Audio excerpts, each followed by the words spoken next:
Hi guys, welcome back to my channel. If you're new here, thank you so much for tuning in. I'm Intentional Favor, and I used to be an international student in the UK. I recently concluded my program, and I'm also a newly qualified social worker in the UK. And on this channel, I share my life experiences on issues pertaining to faith, lifestyle, studying abroad, social work, and I also do a little bit of vlogging. So please, if you'd like to join this family, you are more than welcome to do so. Just hit the red subscribe button below. Also hit the notification bell so that I get notified each time I upload a new video. And to you, my returning subscribers, thank you guys so much for coming back always.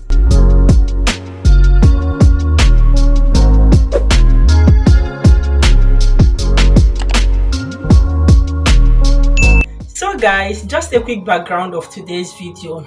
Sometime last week, I met an international student at the train station, a new international student in the UK, and we just got talking, and then she opened up to me about her struggles and everything. First of all, she and her four children, herself and her husband, they just moved to the UK. Well, her husband doesn't intend to continue staying in the UK. Her husband has a very big business back in Nigeria and will be going back to continue with his business, but will be coming once in a while to visit the family.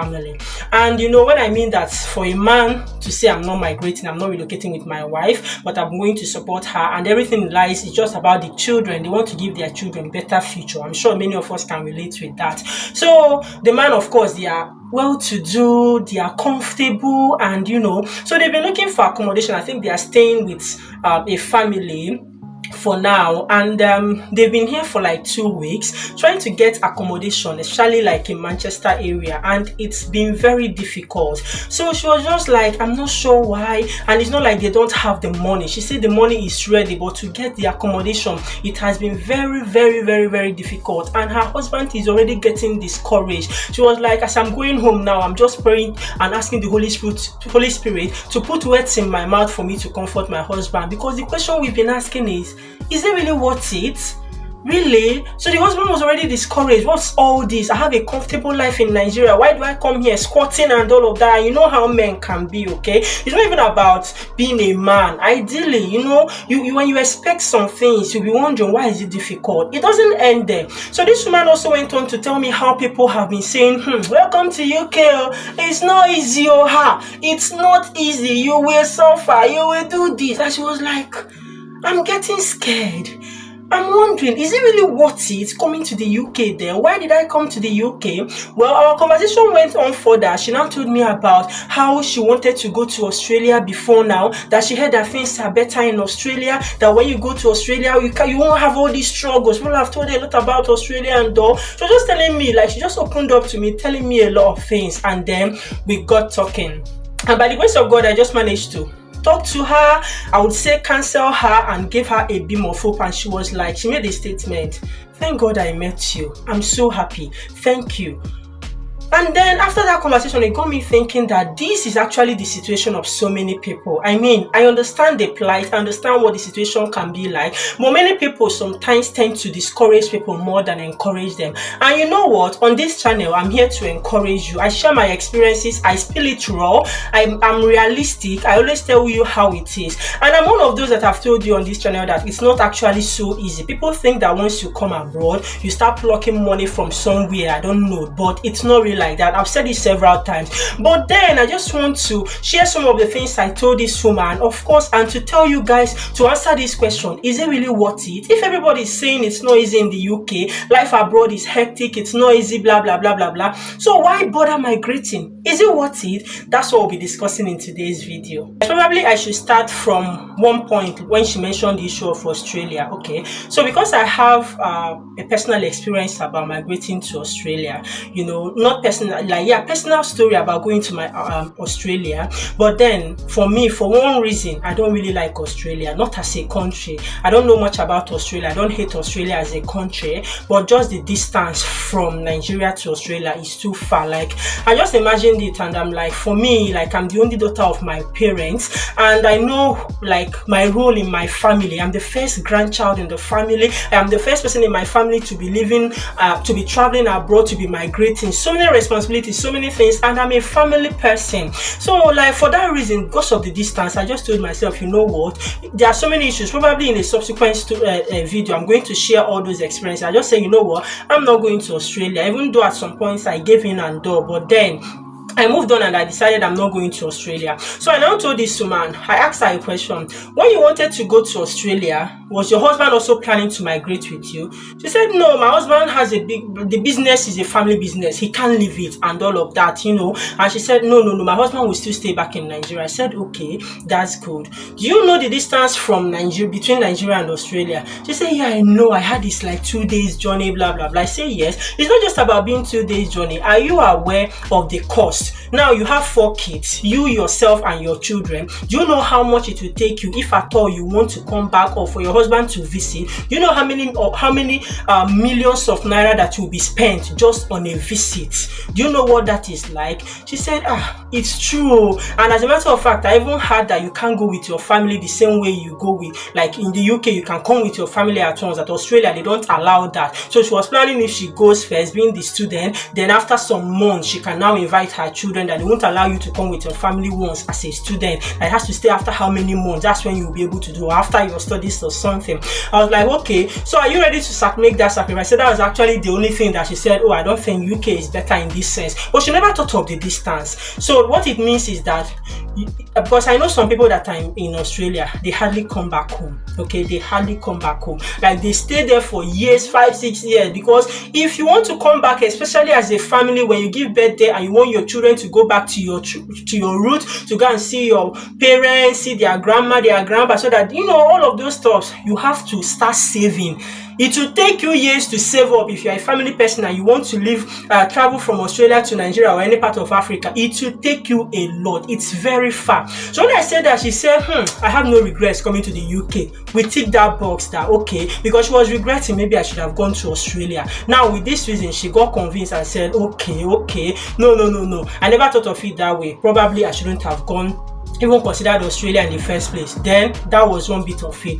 Then moving on, and I told her, okay, yeah, to answer your question, is it worth it coming to the UK? Quite all right. It's not easy. Life is not absolutely, like sometimes when you are in Nigeria, you think that here is rosy, all right? So maybe probably in this video, some of the things I'll be saying is some of the good things why I personally will say at the end of the day, it's worth migrating abroad. Because this is not just about UK, okay? It's every country. There's no way it's easy. Maybe it might be easier in other places, but mind you, I always tell people, anything that has advantages also have disadvantages. So when you are telling me the advantages of Canada, advantages of this place, also consider the advantages of UK, where it depends on your situation, okay? So if you're not a family person, you feel that you want to run away from your family and stay on your own, bye-bye, go to Australia, that's good. But even when you're going to some countries, one thing I love about UK is the distance, closeness to Nigeria. I usually call UK abroad backyard. Yeah, it's just like backyard. Just 6 hours journey from Nigeria. Here you are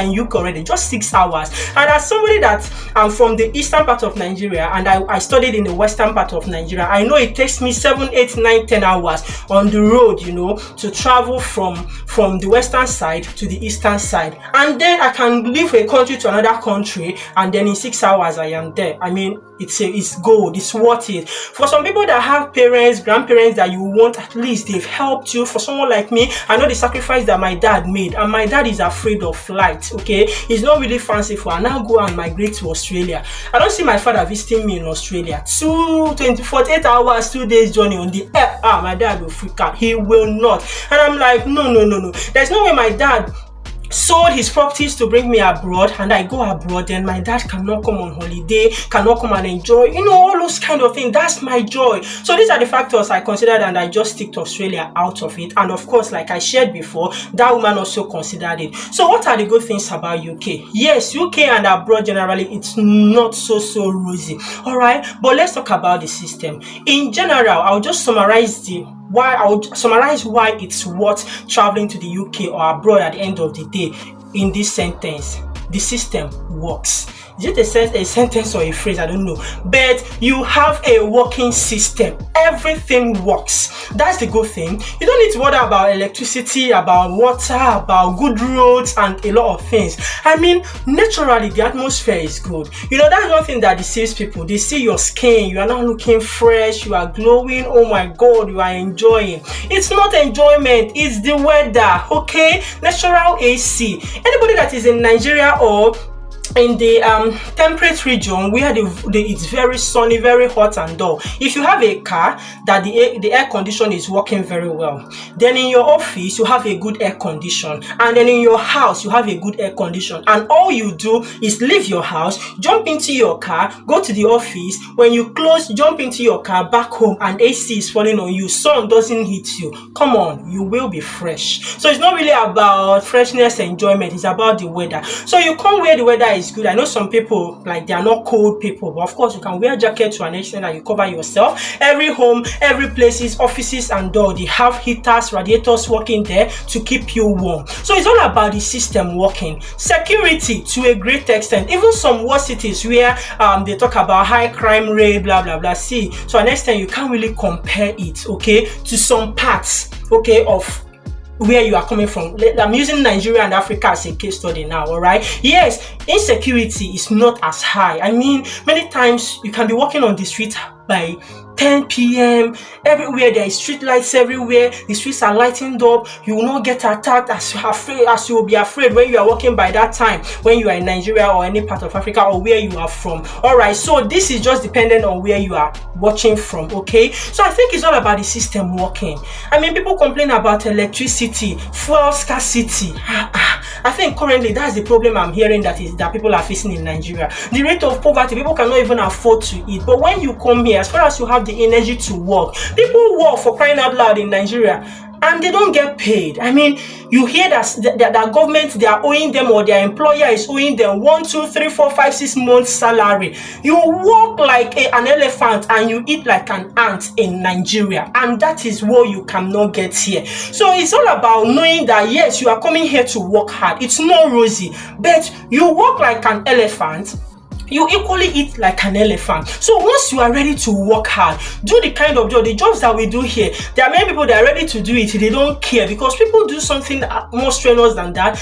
I mean, people that hawk, they under the sun, hawking pure water, 10 naira, 20 naira, and at the end of the day, they don't even make up to how much in a day. Like, how do you survive? When you come here, education is free for your children. I mean, free education, yes, for your children. And in the UK, of course, though when you come, you pay health surcharge. But you know, your health surcharge covers your health. Okay, it's for people like us who don't fall sick that I feel like I'm being cheated. I pay for health surcharge and I don't even use anything health anyways. But then, for instance, when you become a citizen, have your indefinite leave to remain, do you know you are entitled to benefits? Health in UK is free. You can't get it anywhere else in the world, okay? NHS is massive when you compare it to other health sectors, like the health of other countries. So, like, I don't want to bore you too much. I'll make this video like very long, but the summary of it is that why it's worth it is that you are in a system that works, okay? You work hard, you earn it. Unlike Nigeria, where Nigerians are not lazy. For one thing I know is that Nigerians, they are very hardworking and they work very hard, but they eat like ants. But here, when you work, you get your reward. What beats that? You come back home, electricity 24/7. I mean, the road is good, everywhere low insecurity, everything is just okay. Isn't it worth it at the end of the day? As far as you make up your mind and you know that when you come here, it's not about sleeping and you'll be served and all of that. You are going to work, and once you work hard, you reap the fruits of your labor. And I want to believe that with these few points of mine, I've been able to convince you and give you reasons why you should believe that at the end of the day, although it's not going to be rosy, it's worth migrating abroad, migrating to the UK. Because your beginning might be small, the Bible says, but the end shall be big. It will take you a couple of years to adjust. When you stay here for a couple of years, believe me, you become comfortable. I forgot to talk about the value of the currency. That one, when you send dollars, convert it to naira, you can carry out so many projects. Like your savings of how many months in the UK can build you a house in Nigeria, for instance. Okay, but it all depends on your expenses and other things. Bills are there. It's not totally easy, but at the end of the day, it's worth it. And I hope I've been able to convince you. So guys, don't forget to subscribe to my channel for more content if you've not. And also remember to like this video, leave comments, share it with friends, as many people that you think that might need to hear this. And if there's any other thing you want me to talk about, shed more light on, let me know in the comment section, and I'll be seeing you in my next video. Until then guys, stay blessed, remain intentional, and take care of yourselves. Bye.